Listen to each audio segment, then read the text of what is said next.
My husband dumped me 37 miles from home to teach me a lesson. I didn't beg, I just watched him leave. Then my bodyguard pulled up calm as hell. His jaw dropped when I smiled and got in. He knew right then. You just lost everything. I remember the way the rain hit the asphalt, hard, fast, almost angry.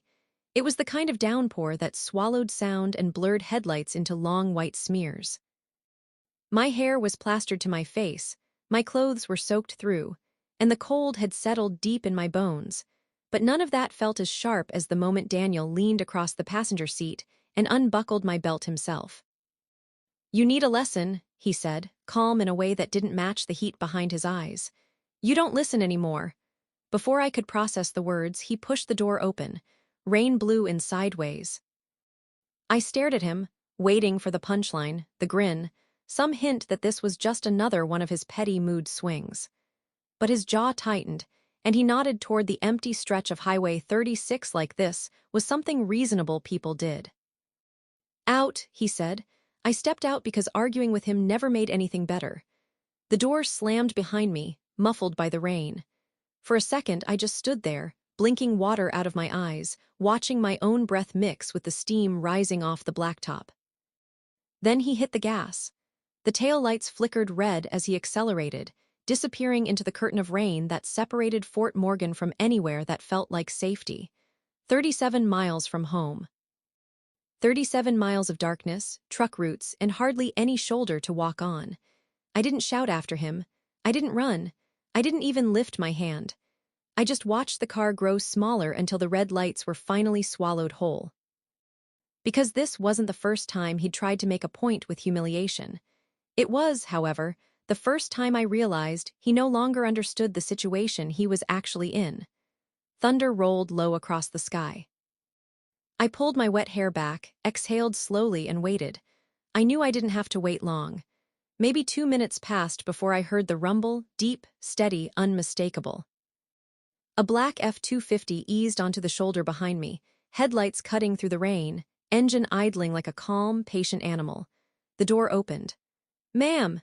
He stepped out with the same quiet confidence he always carried, broad-shouldered, dry under a tactical rain shell, expression unreadable but alert.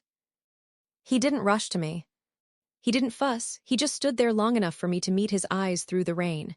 "You all right?" he asked. I nodded once. "I'm fine." He held the door open for me. I climbed in, water pooling instantly on the rubber floor mats.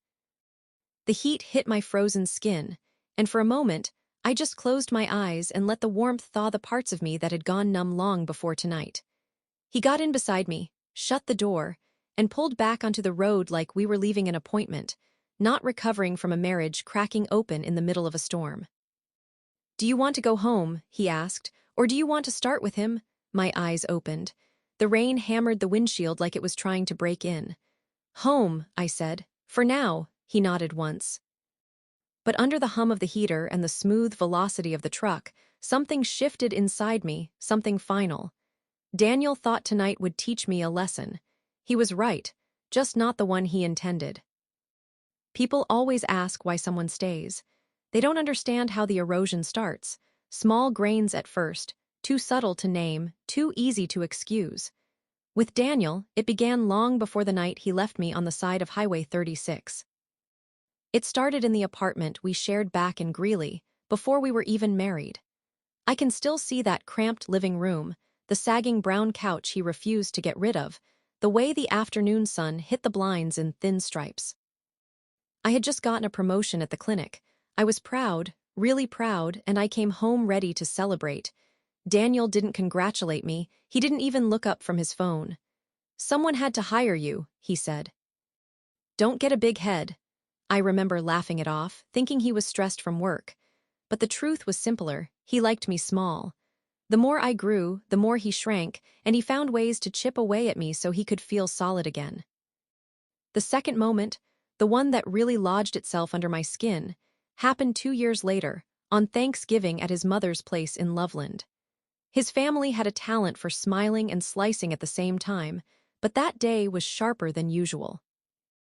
I'd spent hours cooking a dish his mother requested, only for her to push it away and say, "Some people just don't have the touch for family meals." Everyone laughed, Daniel loudest. On the drive home, I finally said, "You could have backed me up." He didn't even look away from the road. "You're too sensitive." That phrase, too sensitive, became his favorite tool. He used it to dismiss anything that made him uncomfortable. My concerns, my boundaries, my exhaustion, my instincts. And every time he said it, I felt something in me fold a little smaller. But the third moment, that one was different. Sharper, a clean break. Last December, we were leaving a Christmas party in Denver hosted by one of his coworkers. I'd spent most of the night alone while he drank and told stories about his sacrifices in our marriage. I didn't say anything then. I waited until we were in the car, halfway down I-25, lights blurring past. "You embarrassed me," I said quietly. Daniel gripped the steering wheel tighter. "I'm the one who should be embarrassed, married to someone who can't take a joke." I turned toward the window, tried to breathe through it, tried to be rational. But then he laughed, short and mean, and said, "God, you're pathetic." That word didn't fold me. It snapped something straight. I didn't argue. I didn't scream or cry. I just sat there, letting the cold air from the cracked window hit my face, and understood with a calmness that scared me. He would never stop unless something stopped him. After that, I started paying attention to the things he didn't think I noticed. His private messages, his shifts in schedule that didn't match his timesheets, the deposits in an account he didn't know I could see. I didn't react. I didn't confront him. Instead, I hired a protection specialist, quietly, through a friend of a friend who owed me a favor. Someone discreet, observant, and bound by contract to me alone. Someone to watch the situation, not intervene. Not unless I said otherwise. That man was the one who pulled up in the black truck the night Daniel left me in the rain. And by then, he already knew more about my husband than I did. After the night Daniel called me pathetic on I-25, something in me shifted from wounded to watchful. I stopped reacting to him altogether. Silence became my new language, and he mistook it for surrender. In reality, it was the kind of stillness before a knife is pulled from a sheath. I moved through our house in Fort Morgan like a guest, polite, quiet, careful. I cooked dinner, folded laundry, went to work at the clinic, laughed at the right moments when friends asked how marriage was going. I didn't let even a tremor slip through, not because I was strong, but because reactions had become liabilities. During that time, the man in the black truck, Elias, shadowed my life from a distance. Our arrangement had one rule. I didn't ask unnecessary questions, and he didn't offer unnecessary details. He followed Daniel's movements, monitored patterns, documented inconsistencies. I didn't know what he uncovered during those first weeks, but I felt the change. Daniel grew bolder. Maybe he sensed the shift in power and mistook it for weakness. Maybe he believed that if he pushed harder, I'd collapse into the version of me he wanted back, the one who apologized first, absorbed everything, kept the peace no matter the cost. He began disappearing for hours without explanation, coming home smelling like someone else's perfume, leaving receipts out on purpose, drinks for two, long-stay hotel rooms in Fort Collins. If he wanted to hurt me, it worked for a while. But pain has strange phases. At first it stings, then it toughens, and eventually it becomes reinforcement. I stopped asking where he'd been. That frustrated him more than any argument ever had. One night in early March, he came home at 2 a.m., stumbled through the door, and flicked on the bedroom light so aggressively the bulbs buzzed. "So you're not even going to ask?" he said. "No," I told him, his face twisted. "You're cold." The irony almost choked me, but I kept my voice level. "Go to sleep, Daniel." He threw a glass of water against the wall. It shattered inches from my head. The next morning, he acted like he didn't remember, and maybe he really didn't. But I did. I remembered every second. The next day, I called the number Elias had given me, the direct one. "It's time to expand the scope," I said. My voice didn't even shake. "Understood," he replied. From there, the world split into two timelines, the one Daniel thought he lived in and the one I was building beneath it. While he spiraled, drinking, spending money he couldn't justify, disappearing with the woman I already suspected but couldn't yet identify, I was changing in quieter ways. My presence at home grew lighter, my center grew heavier. I went to therapy once a week. I started running again. I learned how to sit with anger instead of swallowing it. I wasn't preparing for revenge yet. I didn't even know what revenge would look like. All I knew was that I needed to be strong enough to stand fully in the truth when the moment arrived. Because a moment was coming. I could feel it tightening in the air around us, like pressure before a storm, like the seconds before thunder breaks. The tension finally snapped the morning Elias called. His voice was steady but different, firmer. "I found something," he said. "It changes everything." I didn't breathe for a second. "Tell me." "Not over the phone," he said, and that was the first time I felt the tremor of the twist that would rewrite everything I thought I knew about my husband. Elias asked me to meet him at a small diner off I-76, the kind of place where truckers drank coffee at midnight and no one paid attention to anyone else. I drove there after work, still in my scrubs, the sky a dull sheet of gray that pressed low against the plains. My hands shook on the steering wheel the entire way. He was already inside, sitting in a corner booth facing the door. He looked different, tighter across the shoulders, jaw set, eyes scanning the room in small, precise sweeps. When I slid into the seat across from him, he didn't speak right away.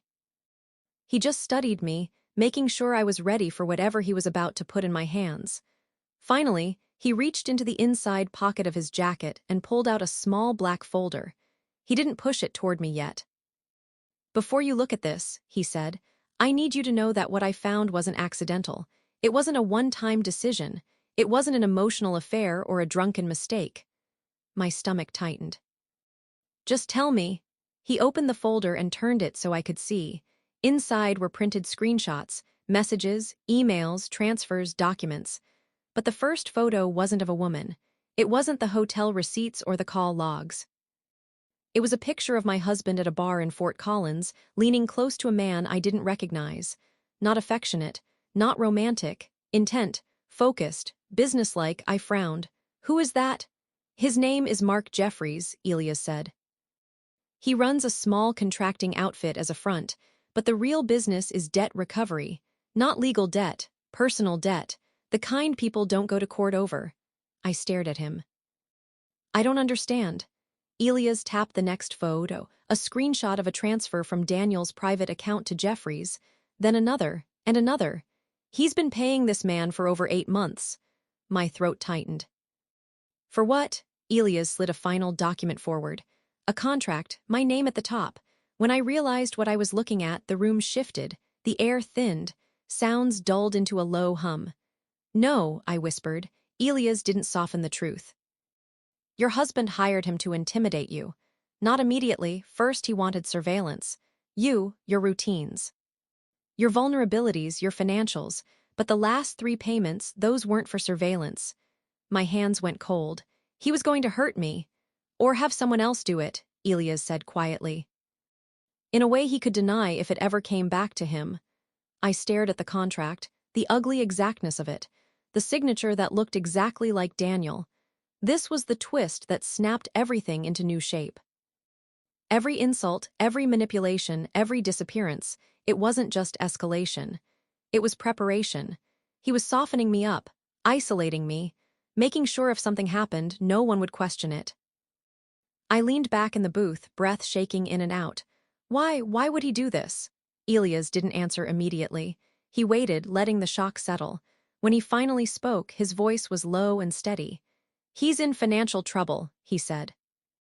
"Deep trouble, and you're worth a lot more to him gone than alive." I blinked hard. "Insurance." Elias nodded once. The diner suddenly felt too small, too bright, too loud. People laughed around us, forks scraped plates, a waitress refilled someone's coffee, and not a single person in that room knew that my husband had put a price on my existence. For the first time since hiring Elias, I felt something new. Not fear, not anger, clarity. "Then we move," I said. "Whatever comes next, we're done waiting." Elias closed the folder. "Then I need to show you one more thing." His voice shifted darker. "Because Daniel didn't just hire Jeffries." He paused, eyes narrowing. "He's been planning something far worse, and someone close to you is involved." I didn't speak for a few seconds after Elias said someone close to me was involved. The words were too heavy, too sharp to swallow all at once. My first thought was my sister, then my coworker Anna, then the neighbor who occasionally watched our dog. But the truth hit me before I could even form the question. Who? I asked, though part of me already knew. Elias slid a photo from the folder. It showed a woman standing outside a Starbucks in Fort Collins, her phone pressed to her ear, her expression tense. I recognized the wavy blonde hair, the thin gold bracelet she wore every day, the posture that used to be familiar to me in a softer context. Kylie, my best friend since middle school, maid of honor at my wedding. The one who held my hand when my father died. The one I confided in when Daniel's behavior started to shift. My stomach dropped in a slow, sickening freefall. She contacted Jeffries 3 separate times, Elias said, twice at his office. Once by burner phone. I stared at the photo like it belonged to a stranger. Why would she do that? There's money involved, he said. A lot of it, and based on what I've pieced together, she's been helping Daniel hide certain financial moves. She also knew your schedule well enough to provide details on when you'd be isolated. I pressed my palms against the table, grounding myself in the burn of the laminate. I didn't cry. I didn't tremble. The betrayal was so profound it created its own numbness. Elias continued, voice steady. The attempt wasn't scheduled yet, but it was close. Maybe days. A quiet settled between us, the kind that comes right before two people decide to burn the ground they're standing on. When I spoke, my voice sounded like it belonged to someone who had stopped asking for mercy. What do we do? Elias didn't hesitate. First, you get safe. That means no more staying in the house. Not even one night. I'm not leaving without a plan, I said. He studied me for a long moment, not to judge, just to measure, to calculate how far I was willing to go. Then we build one, he said. We spent the next hour outlining everything. The documentation he already had, the evidence trail we'd control, the people we needed to expose, the timing that would matter most. Elias had a quiet way of thinking, efficient, surgical. He didn't waste words. He didn't fantasize about revenge or indulge in what-if scenarios. He dealt in inevitabilities. You want justice, he said. But what you really need is control, the kind he can't take back once you seize it. He was right. The pain didn't matter anymore. The fear didn't either. What mattered was taking back the power Daniel had been siphoning from me for years. We planned to freeze the accounts he didn't know I could access. We planned to record certain conversations legally. We planned to install additional surveillance, not to catch him watching me, but to catch him trying to erase his trail. But the real plan, the one that would collapse his entire scheme, required something harder. Your cooperation, Elias said quietly. You're going to have to look him in the eye and pretend you don't know a thing. I nodded, even as my pulse thudded in my throat. I can do that. There's one more piece, he added. Kylie, you're going to confront her, not emotionally, strategically. We need her rattled enough to make a mistake. Just hearing her name out loud felt like swallowing a shard of glass. The storm that started on Highway 36 was building into something far larger, and now I wasn't just surviving it, I was directing its path. Elias folded up the folder and met my eyes. Once we start this, he said, there's no going back. I don't want to go back, I told him, and for the first time I meant it with every part of me that Daniel had tried to break. I thought I was prepared. I thought betrayal had a limit, a ceiling, some natural boundary beyond which the human heart couldn't be hurt further.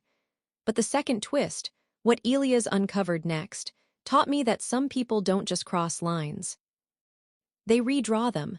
We planned to start with Kylie, but fate, or something darker, forced our hand sooner. 2 days after the diner meeting, I returned to the house one last time to collect essentials. Elias waited down the street, watching the property through a telephoto lens, ready to intervene if Daniel showed up unexpectedly. I moved through the bedroom quickly, grabbing documents, clothes, my lockbox, everything that mattered. That's when I noticed something off. A lamp on my nightstand was slightly crooked, not broken, just angled wrong, like someone had brushed it but didn't take the time to fix the position. I wouldn't have thought much of it except that the lamp wasn't plugged in and I hadn't used it in weeks.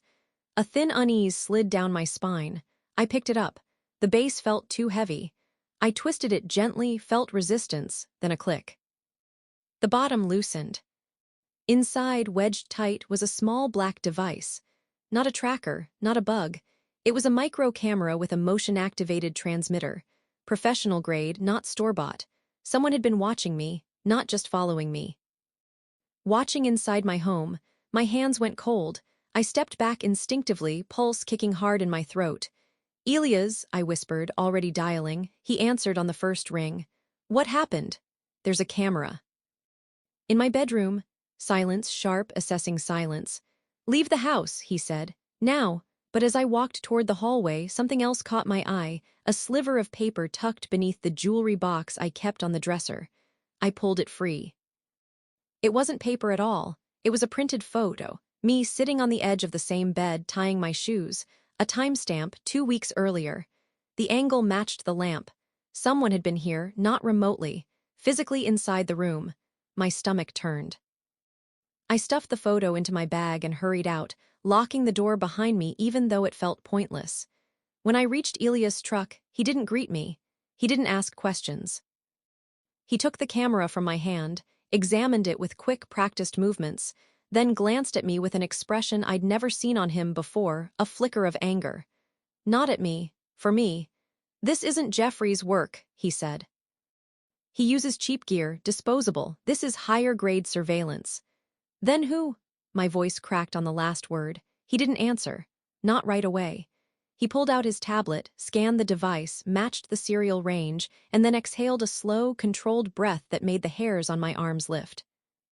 "Your husband didn't order this," he said. "He doesn't have the connections." "Then who put it in my room?" Elias looked up, and when he did, the cold truth settled over us both. "Kylie," he said. "She's not just helping him. She's been in your house, multiple times." My chest tightened until I could barely draw breath. "Why would she?" He cut me off. "Because she's not working for Daniel anymore." I stared at him. "She's working with Jeffries."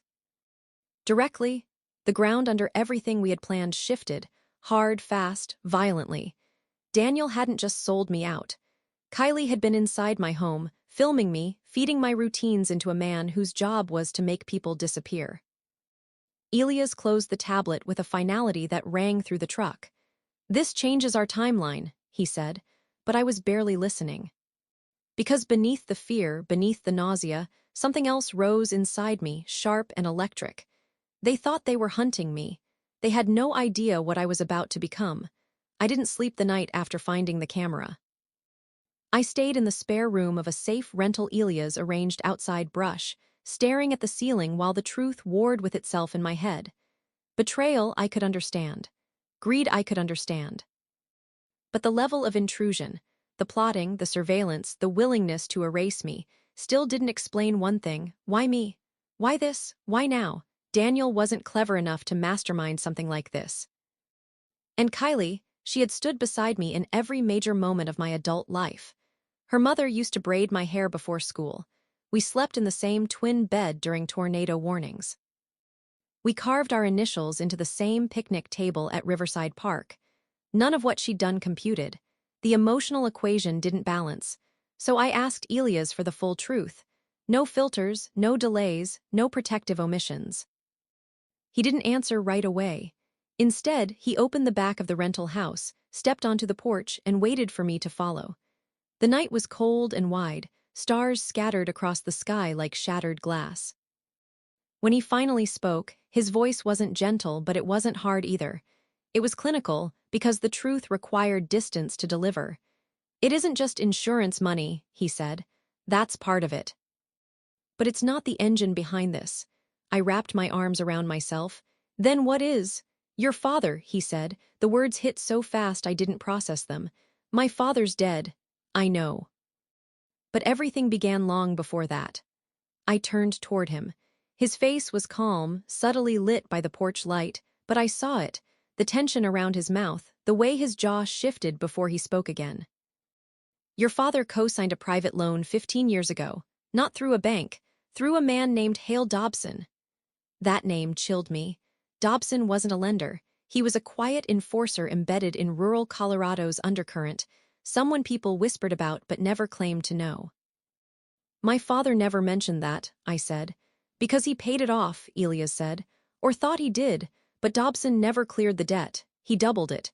And when your father died, he transferred the balance to next of kin. My stomach twisted. Daniel, no, Elias said. I shook my head. I never signed anything. You didn't have to. Dobson's operation doesn't care about legality. They care about leverage. When Daniel started slipping financially, Dobson found him, showed him the paperwork, told him the debt was active. And Daniel, being Daniel, saw an opportunity instead of a trap. I felt something crack inside me. So Daniel agreed to pay it. He agreed to something else, Elias said quietly. Dobson told him the fastest way out was a fraudulent payout. A payout you were worth alive only long enough to sign the renewals. After that, gone. My voice barely left my throat. Elias nodded once. And Kylie, I whispered. Why her? He exhaled. Her brother. He owes Dobson $27,000. He disappeared last summer. She's been trying to buy back Dobson's goodwill ever since. Helping Daniel was the first step. Working with Jeffries was the second. My chest tightened so hard it felt like something was crushing me from the inside. Every memory, every laugh, every trust, every apology rearranged itself into a shape so foreign it nauseated me. So the real reason, I said slowly, is a debt I never knew existed, a debt they all decided I should pay with my life. Elias didn't look away. Yes, the air thinned around us. The fields beyond the house went silent, as if the world itself held its breath. I felt the truth settle into me, not as panic, not even as pain, but as something colder, cleaner, resolve. They wanted me gone, I said. They still do, I straightened. Then it's time. For what? Elias asked. I met his eyes, and for the first time I wasn't afraid of my answer. For them to learn who they were actually dealing with. The plan moved fast once the truth was fully exposed. Grief didn't slow me. Betrayal didn't paralyze me. Everything sharpened into purpose. Elias kept saying the same thing as we drove toward Fort Morgan that final night. Control the timing, control the outcome. I repeated it in my head, steadying my breath, steadying my hands. Daniel thought I would break. Kylie thought I would look the other way. Jeffries thought I would freeze. Dobson thought I would disappear quietly, like all the others. None of them expected me to walk directly into the center of the trap with the fuse already lit. We staged it at my house, my real house. The one Daniel believed I'd abandoned earlier that afternoon after a staged argument, he thought he'd manipulated me into. Elias had planted surveillance, real surveillance this time, to record every second with clear timestamps and chain of custody handling already prearranged, with a detective he trusted in Weld County. But the most important part wasn't the cameras. It was that I let Daniel think I was alone. I sat at the kitchen table, one dim bulb on, the rest of the house dark. My hands lay flat on the wood so he wouldn't see them shake. The wind rattled the windows. Elias remained outside with two deputies waiting in an unmarked SUV a street away, engines off, radios down. All they needed was probable cause, something they could witness in real time. The door opened at 11:42 p.m. Daniel stepped in first, Kylie behind him, and then a third shadow, broad, slow-moving, a weight in the darkness I felt before I even saw his face. Jeffries. Daniel smiled when he saw me. Not a warm smile, a relieved one, like a man who had been living above a sinkhole and finally felt solid ground. Good, he said. You stayed. Kylie closed the door. She didn't look at me. Her hands trembled, and for a moment, guilt flickered across her face. But it was too little, too late, drowned under everything she'd chosen to be part of. Jeffries didn't bother hiding his intent. He scanned the room the way a butcher scans a carcass before making the first cut. This won't take long, he said. My voice came out steady. I know, Daniel stepped closer. This didn't have to go this way, but you pushed me. You always, the kitchen light flicked off. A click from the breaker panel in the hall. Elias' signal. Flashlights slashed through the windows outside, voices shouting commands, a battering ram striking the front door before anyone inside could react. The deputies moved in fast, faster than any of them expected. Jeffries turned, reaching for his waistband, but he didn't clear it in time. The deputies had him pinned before his gun even saw air. Kylie screamed. Daniel bolted toward the back door, but Elias was already there, blocking the exit with the kind of cold, immovable calm that belongs to men who have spent their lives stopping threats. Daniel froze. Their eyes met. And for the first time, I saw fear crack through my husband's arrogance like light breaking stone. He looked at me then, really looked at me, and what he saw must have terrified him more than the deputies, more than the cuffs, more than the charges he didn't yet realize were already backed by months of evidence. He saw that I had known. He saw what it meant that I stayed. He saw that every step he took tonight was into a trap of his own making. Kylie was crying, begging, reaching for me with hands that had helped mark me for slaughter. I didn't move toward her. I didn't speak. I let the deputies pull her away. When they read Daniel his rights, he tried to shout my name like it was a weapon. But his voice broke halfway through, collapsing under the weight of his own choices. By 12:06 a.m., all three of them were in custody. By 12:20, the detective arrived to take the statements and secure the footage. And by 1:00 a.m., I was sitting alone on the back steps of my house, the cool April air brushing against my face. Elias stood a few feet away, keeping watch, giving me space at the same time. "You did what you had to," he said quietly. I stared at the field stretching behind the house, the horizon just starting to hold the first suggestion of dawn. "No," I said, "I finally did what they never expected." He nodded once, and that was enough. The aftermath wasn't peace. It wasn't relief. It was something quieter, heavier, but clean. Like the aftermath of a storm that had destroyed everything rotten and left behind nothing but truth. Daniel would spend years in prison. Kylie would serve her sentence. Jeffries would never see open sky again. Dobson was already under investigation. And me, I walked back into my house. My house. I closed the door behind me, leaned my back against it, and exhaled a breath I'd been holding for years. For the first time since any of this began, the silence around me wasn't threatening. It was mine.